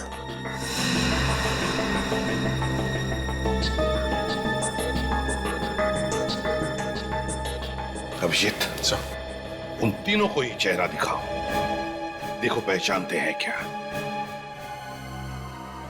ऐसा कभी हो सकता है क्या सर? हो सकता है नहीं, हो गया है। विश्वास ही नहीं हो रहा कि किसी कंकाल को देखकर किसी का चेहरा बनाया जा सकता है। अंग्रेजी फिल्मों में होते हुए देखा था। इंडिया में भी ऐसे चमत्कार होते हैं रोहित जी। मुजरिमों को पकड़ने का साइंस काफी आगे बढ़ चुका है। खून करके कोई आसानी से छूटने वाला नहीं है, समझे? ये फोटो देखिए ध्यान से।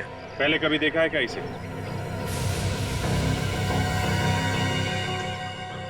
ऐसे देखा हुआ लगता तो नहीं सर। विक्रम जी, अगर 25 साल पहले देखा भी होगा तो कहाँ याद आने वाला है? आप? मैंने भी पहले कभी नहीं देखा इसे। न जाने ये मेरे फार्म हाउस में घुसकर कर क्या रहा था। इसे मार के आपके फार्म हाउस में गाड़ा गया था। कोई ना कोई तो संबंध जरूर होगा आप लोगों का। नहीं नहीं सर, हम इसे नहीं जानते। शायद कोई बाहर का आदमी लगता है। क्या ना, फार्म हाउस सुनसान पड़ा था, मौके का फायदा उठाकर अंदर घुस आया होगा। ऐसा लगता है क्या आपको? एक बार पता चल जाए कि आदमी है कौन, फिर मिलते हैं आप लोगों से। आप लोगों ने बहुत देर कर दी आने में। मेरे पति जगत की मौत तो 25 साल पहले हो चुकी है। 25 साल हो गए मौत को? कब मौत हुई इनकी? 12 फरवरी 1987 को। कैसे? एक्सीडेंट हुआ था। सड़क पर चलते चलते किसी ट्रक ने टक्कर मार दी थी। एक ट्रक ने टक्कर मार दी? जी हाँ। पर आप सब लोग 25 साल बाद उन्हें क्यों ढूंढ रहे हैं? क्या कोई पैसे दे रहे थे क्या? पैसे की कोई बात नहीं है, दरअसल हमें कुछ पूछना है। पूछताछ किस बारे में? क्वींस रोड पे जो फार्म हाउस है 69 नंबर का, आपके पति जगत वहीं पे केयर टेकर थे ना? हाँ, पर आप ये सब क्यों पूछ रहे हैं? एक्चुअली उस फार्म हाउस में हमें एक कंकाल मिला है। कंकाल?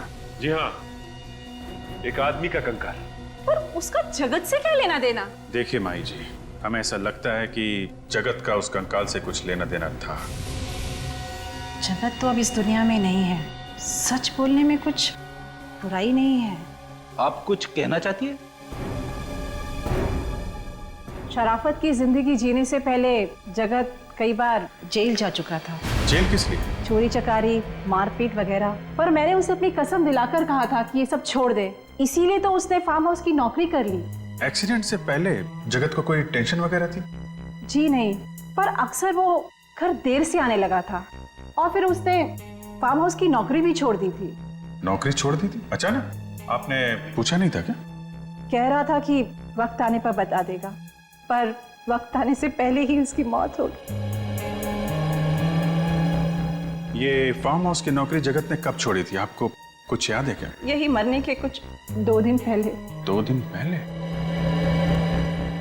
जगन की मौत हुई थी 12 फरवरी को, मतलब 10 फरवरी को उसने ये काम छोड़ा। सिर्फ ये ऐसा तो नहीं कि ये फार्म हाउस वाला खून 10 फरवरी को हुआ हो? ऐसा ही लगता है। जगत के एक्सीडेंट की एफआईआर तो दर्ज हुई होगी, उसी से कुछ ना कुछ पता चल जाएगा।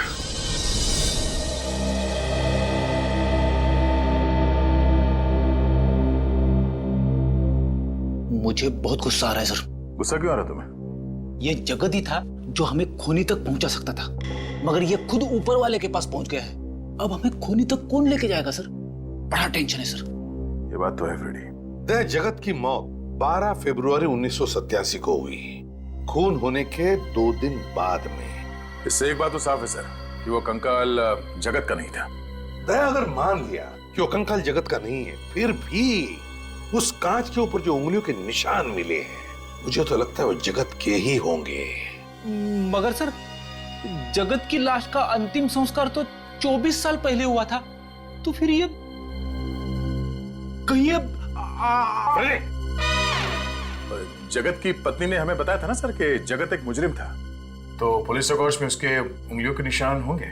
और हमें पुलिस रिकॉर्ड्स चेक करनी चाहिए, और इस ड्राइवर को भी ढूंढना होगा दया, जिसने अपने ट्रक से जगत को उड़ा दिया। दया ये जगत का एक्सीडेंट नहीं है, जगत का खून किया गया है। हाँ सर, खूनी को डर लगा होगा कि ये जगत कहीं उसकी पोल न खोल दे, इसीलिए मरवा दिया उसे। सर ये भी हो सकता है कि जगत को किसी ने खून करते हुए देख लिया हो, तो जिस आदमी को जगत ने मारा उसकी मौत का बदला लेने के लिए उसने जगत को भी मरवा दिया। सब मिल गया। क्या मिल गया? सर, इस पेंडेंट का डिजाइन मैंने इंडिया की सभी पुरानी ज्वेलरी शॉप से भेजा था। फिर?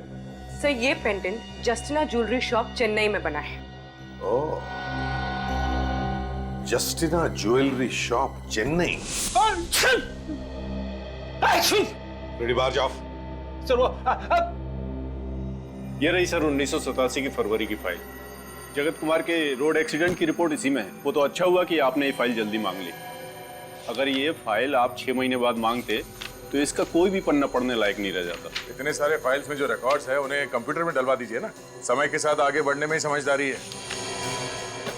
ये देखो दया, जगत के एक्सीडेंट की रिपोर्ट। जगत का एक्सीडेंट पेरल रोड पे हुआ, कोई केतन नाम के ट्रक ड्राइवर ने कुचल दिया इसे। एक मिनट सर, पेरल रोड पे ट्रक का एक्सीडेंट? हाँ सर, पेरल रोड पे ट्रक वगैरह और हैवी व्हीकल्स के आने जाने की मनाही है सर, तो ये ट्रक का एक्सीडेंट कैसे हुआ वहाँ? सर शायद 1987 में वहाँ पे ट्रक्स चलते रहे होंगे। नहीं निखिल, पेरल रोड छोटी सी रेसिडेंशियल रोड है, वहाँ पे शुरू से ट्रक और बस वगैरह आते जाते नहीं है। तो इसका मतलब है दया, हमारा शक सही है, ये जगत का एक्सीडेंट नहीं हुआ है, जगत का खून किया गया। और ये केतन, ये देखो, ये जमानत पे छूटा था, लेकिन उसके बाद वो फरार है, गायब है अब तक। मतलब 100% ये खून का मामला है सर। किसी ने केतन को पैसे दिए जगत को ट्रक से उड़ाने के लिए। हाँ, पता लगाना पड़ेगा दया, इस ट्रक का मालिक है कौन।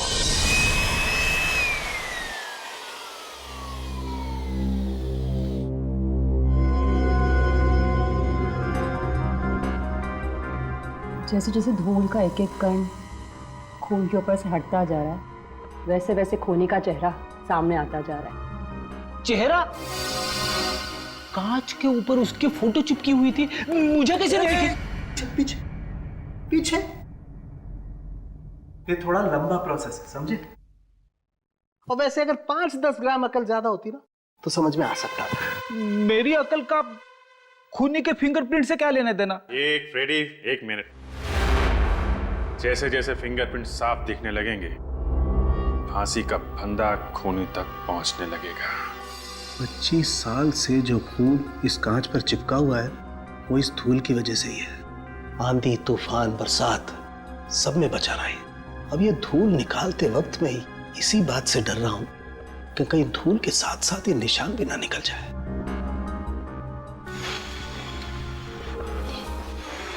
हाँ, सारुख्य साहब, इतने प्यार से तो आपने अपनी गर्लफ्रेंड के कान में भी नहीं फूंक मारी होगी।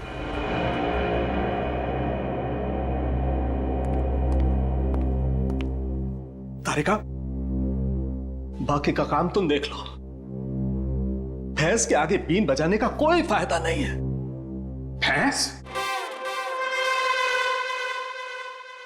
भैंस? भैंस? तुम्हें तो नहीं बोला? हाँ?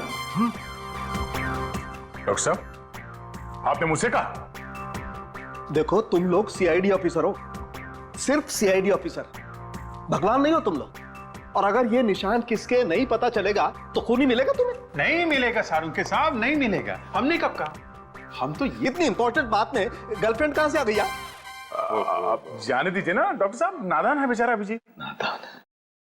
तारिका, तुम समझाओ ना इसे। अब मैं क्यों? ये निशान, ये तो बहुत साफ साफ दिखने लगे हैं। हाँ, बहुत साफ दिख रहे हैं। सारुण के साथ फोटो ले लें? मैं यही करने वाला था, तुम्हें कैसे पता चला? डॉक्टर साहब, वो तारिका ने बहुत कुछ सिखा दिया इसे। ये लोग हर रोज गला साफ हो गया सब लोगों का? तो फिर कुछ काम की बात कर लें। बात क्या करनी सर, काम कर लेते हैं। मैं आपकी मदद करता हूँ। ये फोटो लेनी है, ये कैमरा जो है ये मैं लगा देता हूँ सर। ये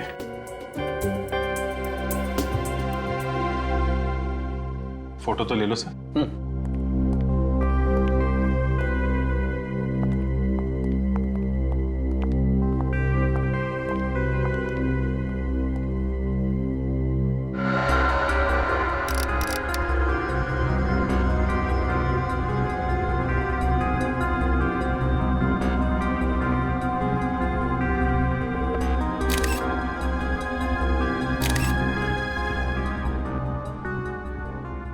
बस सर, फिंगरप्रिंट्स एकदम क्लीन है।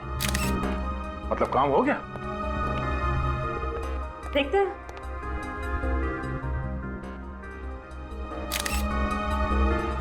ये जितने भी फिंगरप्रिंट्स आए हैं, इन सबको एक साथ मिला के देखें तो हमारे पास एक अच्छा प्रिंट तैयार हो जाएगा। हाँ, मैं वही कर रही हूँ।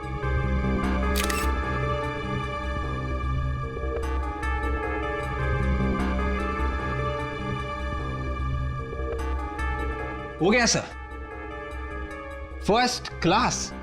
अच्छा, वेरी गुड। अरे तो तारिका, तुम खड़ी क्यों? अपने रिकॉर्ड में जितने भी अपराधियों के फिंगरप्रिंट्स हैं उनसे मैच करके देखो ना जल्दी से। एक मिनट सारुण के साहब, एक मिनट। काम आराम से करना चाहिए। तारिका जी, आपको कुछ मिला? हाँ, मैच हो गया है। ये उंगलियों के निशान जगत के हैं। अरे हाँ बॉस, ये उंगलियों के निशान तो जगत के ही हैं। मतलब ये खून जगत ने किया? ये अच्छा हुआ, केस खत्म हो गया। जगत ने खून किया, जगत मर चुका है। हम घर चलते हैं। बाय बाय सारुण के साहब। रेडी? जल्दी घर जाएगा तो भाभी मारेगी। सर, ये बीच में भाभी कहां से आ गई सर? क्योंकि केस अभी तक सॉल्व नहीं हुआ है। अभी तक पता नहीं चला है कि जगत ने किसका खून किया।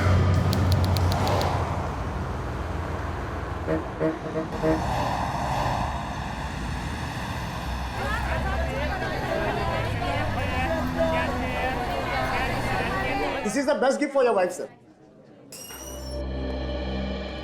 Mister Swamy? Yes, sir. I'm Senior Inspector Abhijeet, CID Mumbai. Welcome to Chennai, sir. आपसे ही फोन पे बात हुई थी? जी सर। वो जरा कैटलॉग दे। ये वही डिजाइन है ना सर, जिसका आपने ईमेल किया था मुझे? ये देखिए, ये पेंडेंट आपकी ही दुकान का बना है ना? नादन के कोपन। ये नादन कर यार ಇದು ಪನ್ನಿನವರೇ ನಾದಂದ सर। ये पेंडेंट पहली बार किसी नादन नाम के कारीगर ने बनाया था, जो अभी भी इनके दुकान में काम करता है। 25 साल के बाद भी यहाँ पे काम करता है। सर ಕೂಟಿಂಗ್ಲ ಸರ್, CID ಮುಂಬೈ। ವಣಕ ಸರ್। नमस्कार, इनसे पूछना था। ಇದು ಯಾರು ಆರ್ಡರ್ ಪಣ್ಣಾಂಜೆ?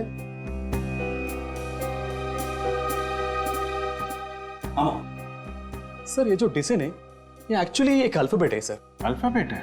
जैसे अंग्रेजी में ABCD है ना, वैसे एक तमिल में एक अक्षर है। तो ये कौन सा अक्षर है? सी का सर, एबीसी वाला सी है ना, वो सी तमिल का सी है सर। अरे जरा इनको पूछो, याद आया क्या किसके लिए बनाया था? இதுக்கு யார் கால் பண்ணிருக்காங்க ஞாபகம் இருக்கா சார்?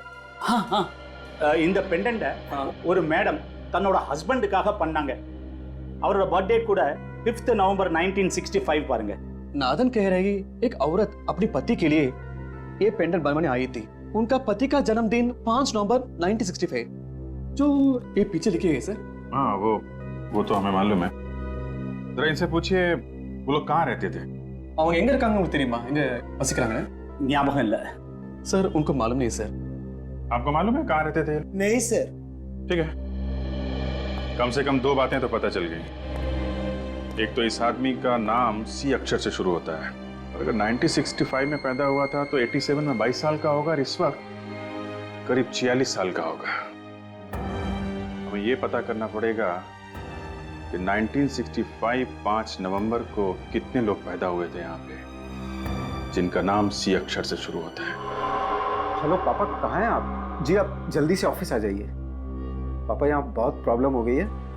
सीआईडी वाले आए हैं और किसी केतन नाम के ड्राइवर के बारे में पूछ रहे हैं।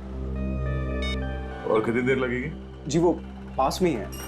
अच्छा, क्या कहा उन्होंने जब उन्होंने केतन का नाम सुना? सर, उस आदमी को मैं कैसे भूल सकता हूँ? मेरी ही थाली में खाया और उसे मैं छेद भी किया, और कोई छोटा मोटा छेद नहीं, इतना बड़ा गड्ढा कर दिया कि आज तक मैं अदालत के चक्कर काट रहा हूँ। अदालत के चक्कर? जी हाँ। सन 1987 में केतन की ट्रक चलाने की लापरवाही की वजह से जगत नाम का एक आदमी मारा गया। केतन पे तरस खाकर मैंने उसकी जेल से जमानत करवाई, फिर उसने मुझे ही चूना लगाया और भाग गया, और आज तक वापस नहीं आया। हमें शक है कि जगत की मौत एक एक्सीडेंट नहीं था। केतन ने जानबूझकर ट्रक के नीचे कुचल दिया। पर वो ऐसा क्यों करेगा?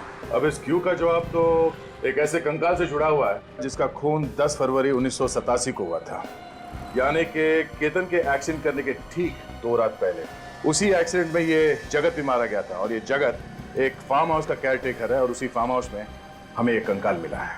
हे भगवान, केतन ने मुझे कौन सी नई मुसीबत में फंसा दिया। केतन के भाग जाने के बाद कभी कोई खबर सुनी उसकी? नहीं सर, बिल्कुल नहीं। जरा याद करने की कोशिश कीजिए, शायद उससे कोई मिलने आया हो। मिलने? हाँ याद आया, उसके भाग जाने के कुछ दिनों बाद एक आदमी उसे मिलने आया था। कौन था वो? नाम वगैरह तो पता नहीं, बट वो दिखने में अमीर था। कोई और खास बात? नहीं, वो बैसाखी के सहारे चल रहा था। बैसाखी के सहारे चल रहा था? उसके पैर में या घुटने में चोट आई थी। वो कह रहा था उसका एक्सीडेंट हुआ है, पर उसके शरीर पे कहीं पे भी कोई खरोच नहीं था। एक अमीर आदमी जो बैसाखी के सहारे चल रहा है, एक ड्राइवर से मिलने आया है, पर क्यों? सर, हम लोग सेंसस हर साल अपडेट करते हैं। आखिरी अपडेट हुआ था 2011 में। फिर तो हमें इस सी अक्षर वाले का लेटेस्ट एड्रेस और नंबर भी मिल जाएगा। ये बात तो तय है कि ये आदमी, इसने पेंडेंट चेन्नई में बनवाया और फिर यहाँ से मुंबई गया, उस फार्म हाउस में जहाँ पे उसका खून हुआ है। Okay, thank you mister Chinmay, thanks.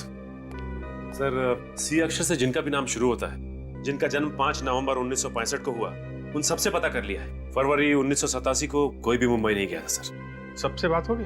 नहीं सर, एक चंदर है जिसका कोई नंबर ही नहीं है। चंदर, इस चंदर का तो 1986 के बाद कोई रिकॉर्ड ही नहीं। 1986 के बाद से? कहीं ये पेंडेंट इस चंदर का तो नहीं है। एक काम करते हैं, ये जो पुराना एड्रेस लिखा है चंदर का, यहाँ चलते हैं, देखते हैं वहां कुछ पता चलता है क्या।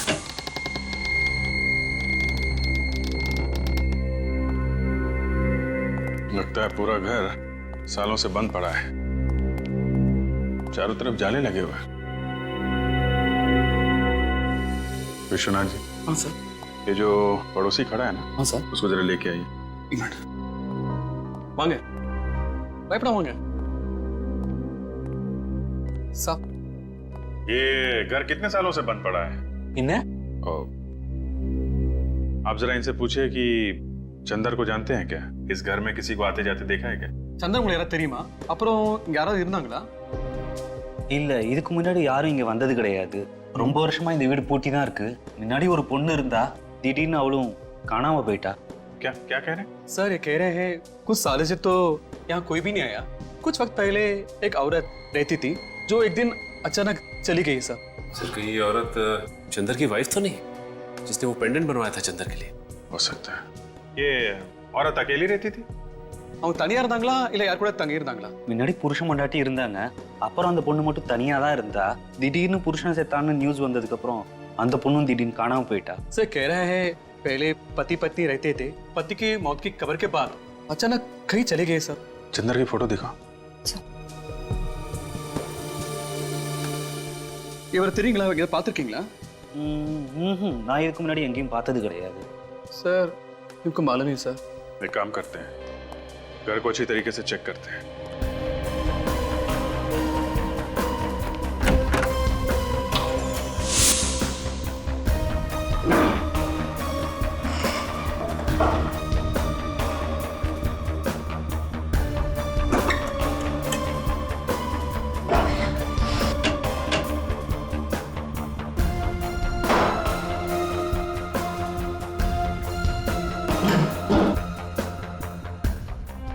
चाय के बगान के पेपर है, गुड टी गार्डन। ये चंदर चाय के बगान में काम करता था। सर, ये देखिए, चंदर के कुछ एक्सरेज और मेडिकल रिपोर्ट मिली है सर। चंदर का एक्सरे मिल गया। अब पता चल जाएगा कि वो कंकाल चंदर का है या नहीं। सर, ये चंदर एक टी एस्टेट में मैनेजर का काम करता था, तो फिर इस केस में इसका क्या संबंध हो सकता है? सर, ये भी तो हो सकता है कि जो पेड़ के नीचे से हमें स्केलेटन मिला था वो कंकाल चंदर का ही। देखें डॉक्टर तारिका क्या बताती है, बहुत मेहनत कर रही है। चंदर का एक्सरे उस कंकाल के साथ मैच हो जाए तभी कुछ पता चलेगा। मुझे तो काफी विश्वास है उनपे। हाँ, हमें भी है, हम सबको है विश्वास। क्यों फ्रेडी? आपने कुछ बोला सर? कहाँ खो गए थे तुम? अरे सर क्या बताऊं सर, वाइफ ने एक लिस्ट दी थी सामान लाने की, वो खो गई है सर। अभी याद करने की कोशिश कर रहा था कि कौन कौन सा सामान लाना है। चंदर का नाम सुना है? हाँ सुना है ना सर, इसी केस में सुना है सर। अगर वो कंकाल चंदर का था तो उसका ये पेंडेंट क्राइम सीन पे क्या कर रहा था सर? तो वो तो हमें कंकाल के गले में से मिलना चाहिए था। करेक्ट, वही तो फ्रेडी। अगर वो कंकाल चंदर का है और ये पेंडेंट वो भी चंदर का है, तो फिर ये पेंडेंट उस कंकाल के मतलब चंदर के गले में होना चाहिए था। उसके हाथ में कैसे आया? मतलब सर ये चंदर विक्टिम नहीं, खूनी है, और वो कंकाल किसी और का है। जिस किसी का भी है उसके साथ चंदर की हाथापाई हुई होगी और उसी चीना झपटी में चंदर का पेंडेंट उस आदमी के हाथ में आ गया। इसीलिए तो ये पेंडेंट उस कंकाल के साथ पेड़ के नीचे मिला है। सर, अगर चंदर ने ये खून किया है तो वो जरूर कहीं छुप के बैठा होगा। काफी सालों से फरार है सर ये। वो जो चंदर के डिटेल्स हमें मिले हैं, वो फाइल कहाँ पर है? समय लाता हूँ फाइल। Sir, file. अभिजीत, एक बात नोट की तुमने? ये देखो, इन डिटेल्स के मुताबिक चंदर का ये फोटो 25 साल पुराना होना चाहिए। 25 साल पुराना, लेकिन फोटो को देखकर लगता तो नहीं 25 साल पुराना फोटो ही है। मतलब सर किसी ने ये फोटो बदल दी है? किसी ने नहीं विवेक, चंदर ने फोटो बदली है। ये चंदर ने, क्योंकि वो जानता था कि हम उसका ये फोटो देखकर उसे पहचान लेंगे और वो पकड़ा जाएगा। सर, जिस चाय के बगान में ये चंदर काम करता था वहां से हमें उसकी असली फोटो मिल सकती है। सर आपको याद है वो ट्रक कंपनी का मालिक किसी आदमी के बारे में बता रहा था, वही जो ट्रक ड्राइवर के बारे में पूछने आया था? वो बैसाखी वाला आदमी ना अभिजीत, जो एक पैर से लंगड़ा रहा था। हाँ सर वही। हो सकता है कि उसका भी कुछ हाथ हो इस खून में। हाँ बिल्कुल हो सकता है। उसका एक्सीडेंट हुआ था अभिजीत, तो उसने जरूर किसी हॉस्पिटल से सर्जरी करवा ली होगी। हेलो तारिका जी, क्या मैच चंदर का एक्सरे उस कंकाल के साथ मैच नहीं हुआ? ओह, यही हमें भी शक था।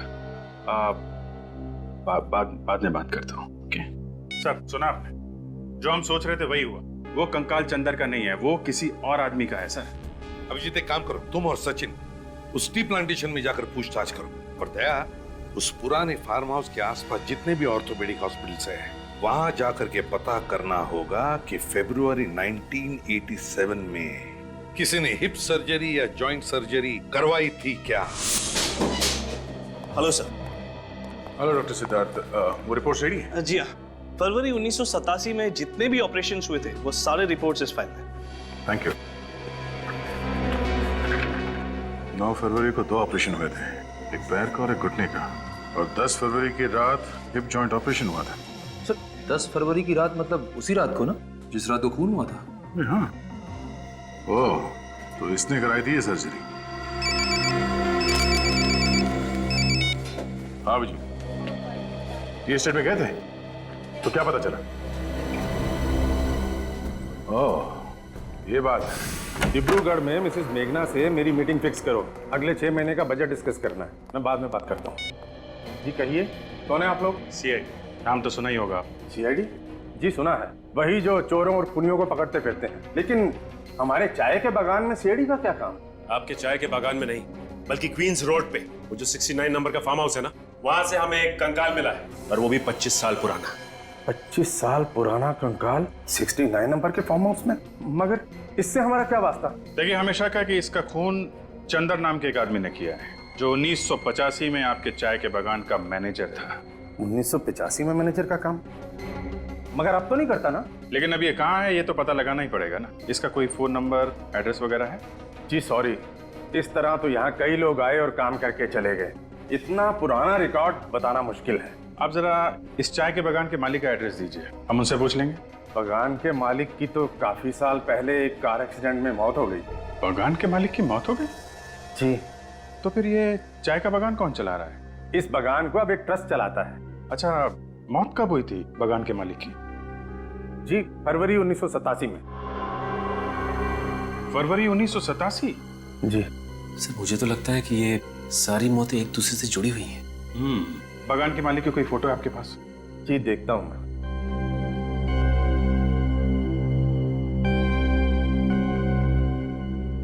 जी ये रही। अरे ये है बागान का मालिक। क्या बात है सर, अचानक आप लोगों ने हमें यहाँ इस तरह क्यों बुला लिया?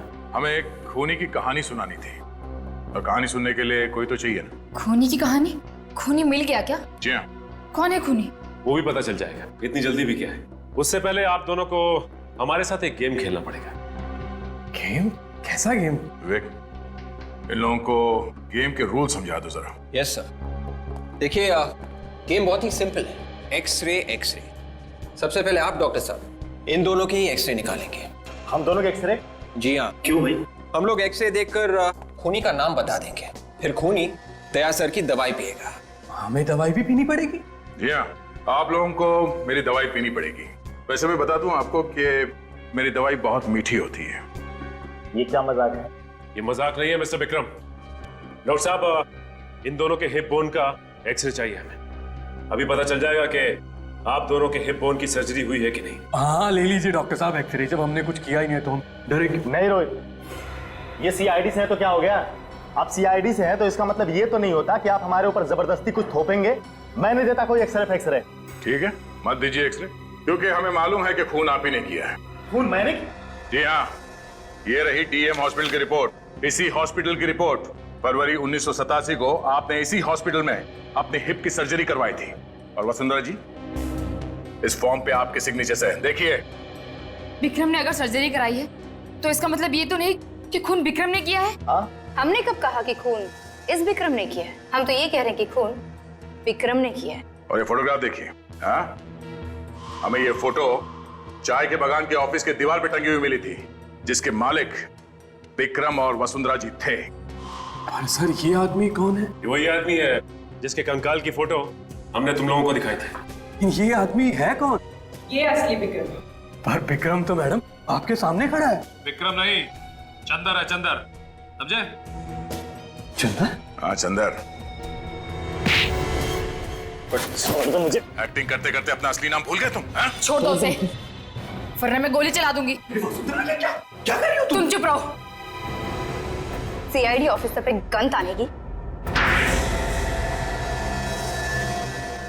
मैंने कभी सपने में भी नहीं सोचा था सर ये दोनों मुजरिम हैं। दरअसल मैंने कभी विक्रम को देखा ही नहीं था, इसीलिए इन लोगों ने मेरे साथ ये खेल खेला। बताओ, क्यों खेला तुम लोगों ने ये खेल? क्यों मारा विक्रम को? अगर हम विक्रम को नहीं मारते तो वो मुझे मार देता। विक्रम तुम्हें मारना क्यों चाहता था? पैसों के लिए। उस रात 10 फरवरी 1987 को वो मुझे फार्म हाउस में मारने के इरादे से ही लाया था। चंदर पहले से ही वहाँ मौजूद था। विक्रम ने अपने वफादार एम्प्लॉय चंदर के साथ मिलकर मुझे मारने का प्लान बनाया। विक्रम इस बात से अनजान था कि मैंने उसके प्लान की धज्जियां उड़ा दी थी, चंदर और जगत को अपनी तरफ करके। मैं विक्रम को ही ऊपर पहुंचाने वाली थी।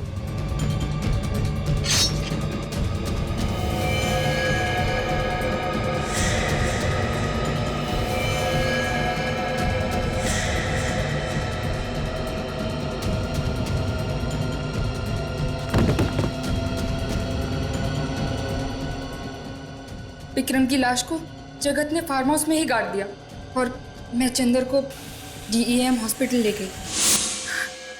तो जिस चंदर के साथ तुम्हारा पति मिलके तुम्हें मारना चाहता था, उसी चंदर को तुमने अपने साथ मिला लिया और अपने पति विक्रम का ही काम तमाम कर दिया। अपनी जान बचाना कोई गुनाह तो नहीं है ना? अपनी जान बचाना कोई गुनाह नहीं है, मगर किसी की जान लेना है। खून करने के बजाय अगर तुम मदद के लिए पुलिस के पास जाती तो आज यहां नहीं बैठी होती। अब तुम दोनों को फांसी होगी, फांसी।